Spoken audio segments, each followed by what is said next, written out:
சமீபத்தில் மலையாளத்தில் வெளியான சந்திரட்டன் எவடையா படம் ஹிட்டானதும் திலீப்பிற்கு ஒரு வெற்றி படமாக அமைந்ததும் கூட பெரிய விஷயம் இல்லை.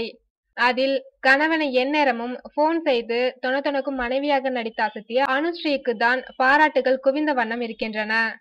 அந்த சந்தோஷத்துடன் இன்னொரு சந்தோஷமாக பகத் பாசிலுடன் மீண்டும் ஒரு படத்தில் ஜோடியாக நடிக்கும் வாய்ப்பும் அனுஸ்ரீயை தேடி வந்துள்ளது.